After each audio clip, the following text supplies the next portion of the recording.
Oke, shalom, selamat malam semua. Langsung dari rumah saya. Dan izinkan saya berbagi pesan apa yang Tuhan taruh ketika saya berdoa langsung dari rumah saya.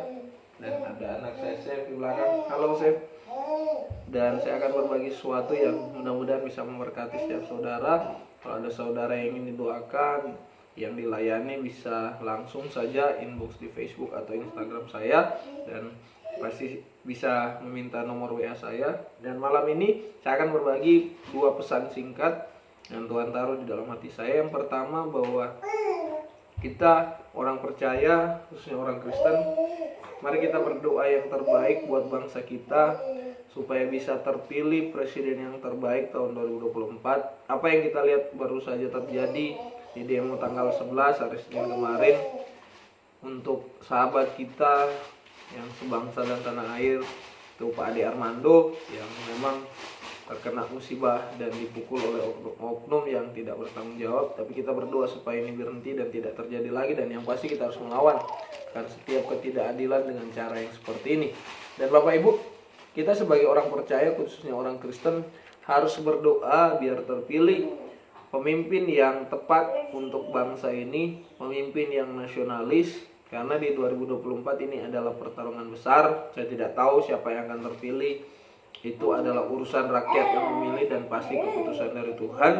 Tapi sebagai orang percaya, mari kita ambil hak pilih kita. Jangan sampai sendiri kita tidak mengambil hak pilih untuk menentukan pemimpin negara kita ini dengan saya, anak saya, supaya benar-benar kita berdoa pemimpin yang takut akan Tuhan itu akan terpilih dan membawa kesejahteraan bagi bangsa ini. Dan mari kita terus berdoa biar tahun 2024 ini terpilih orang yang tepat untuk bangsa kita. Nah, kemudian pesan yang kedua, yang Tuhan taruh bahwa akan ada gelombang kegerakan, gelombang keselamatan, gelombang kegerakan yang Injil yang akan kita lihat membawa orang-orang yang betul-betul mengadakan perubahan buat gereja, di mana banyak orang-orang asing akan datang mengenal Tuhan. Tetapi ada bagian juga orang percaya yang harus bersaksi, menginjil, mengabarkan berita pertobatan yang sungguh-sungguh.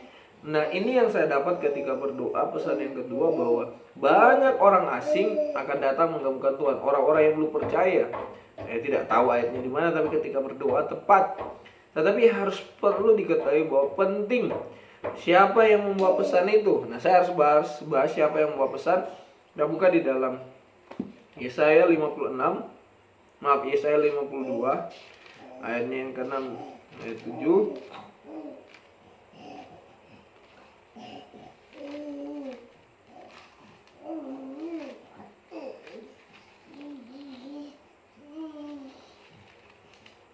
Yesaya 52 ayat 6 sampai 7 saya bacakan. Ini bagian dari perikop Tuhan menyelamatkan Sion.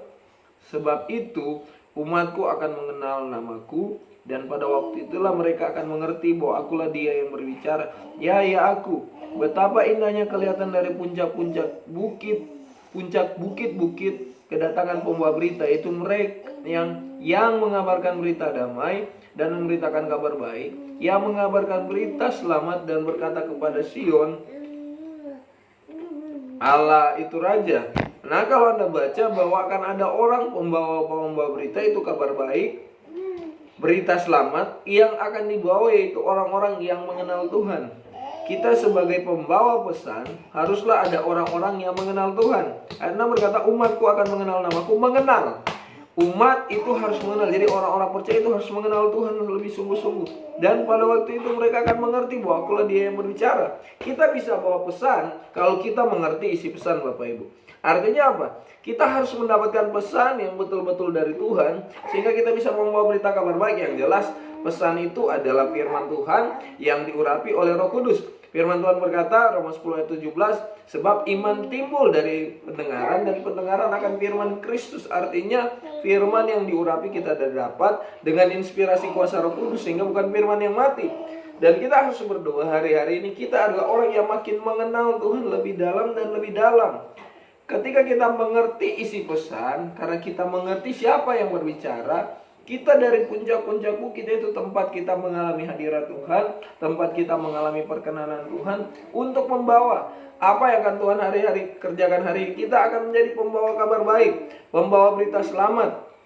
Amin. Tuhan mau dan orang mengenal siapa Allah. Allah dari Sion, Allah itu Raja. Allah itu Raja, Raja itu bicara otoritas dan kuasa. Otoritas itu bicara wilayah, pemerintahan, kekuasaan. Orang-orang akan mengenal bangsa Indonesia, oh dari wilayah ada Pulau Sulawesi, ada Pulau Jawa, kemudian siapa yang memerintah. Nah, orang-orang akan mengenal Yesus sebagai Yesus yang memerintah hidupnya. Dan yang kedua, kuasa. Kuasa bicara bagaimana Tuhan menunjukkan powernya, kuasanya dinyatakan. Orang sakit akan disembuhkan. Kisah Rasul 10:38. Yesus berjalan berkeliling dan sambil bermain dan menyembuhkan semua orang. Anda akan melihat bahwa ini akan terjadi, orang sakit akan disembuhkan, yang lemah akan dikuatkan, yang bermasalah akan menemukan solusi atau banyak hal, dan mereka akan mengenal Yesus Kristus sebagai Tuhan Raja. Tetapi kita adalah pembawa pesan. Kemudian yang kedua, ayat yang saya bagi di mana orang-orang asing akan datang. Di dalam Yesaya 56. Maaf, anak yang ganteng ini bersama dengan saya tidak apa-apa. Iji dia senang papanya melayani. Jadi suatu hari saat besar dia akan menjadi pengkhotbah dan juga arsitek. Yesaya 56 ayat 6-7. Dan orang-orang asing yang menggabungkan diri kepada Tuhan untuk melayani Dia, untuk mengasihi nama Tuhan dan untuk menjadi hamba-hambanya, semua yang memelihara hari Sabat dan tidak menajiskannya, dan yang berpegang kepada perjanjianku, mereka akan kubawa ke gunungku yang kudus, dan akan kuberikan kesukaan di rumah doaku. Aku akan berkenan kepada korban-korban bakaran dan korban-korban sembelihan mereka yang dipersembahkan di atas mezbahku, sebab rumahku akan disebut rumah doa bagi segala bangsa. Ingat, orang asing akan datang itu karena pekerjaan Roh Kudus. Dalam kitab Yohanes berkata, di mana nama Tuhan ditinggikan, di situ jiwa-jiwa akan tertarik. Jadi penting, orang yang mengenal Tuhan, mengalami hadirat Tuhan, yang mengerti cara Tuhan berbicara atau mengerti isi pesan. Ketika kita tahu isi pesan, kita bisa membawa kabar baik, kabar keselamatan, yang bahwa Allah itu Raja. Nah, orang-orang asing akan datang mengenal Tuhan itu sebagai Raja, dan mereka dibilang sini akan menjadi hamba-hambanya. Jadi orang diselamatkan untuk mengenal Tuhan, untuk melayani Tuhan. Melayani tidak hanya sebagai hamba Tuhan, ada banyak hal. Dan dibilang sini untuk mengasihi namanya dan menjadi hamba-hamba yang memelihara Sabat dan tidak menajiskannya, yang mereka berpegang kepada. Orang-orang ini akan dibawa hidup dalam kekudusan. Orang-orang ini hidup yang memegang hari Sabat. Hari Sabat biarlah hari peristirahatan. Ini bicara person, bukan hanya karena hari Sabat itu Tuhan habis hari Sabat adalah Yesus.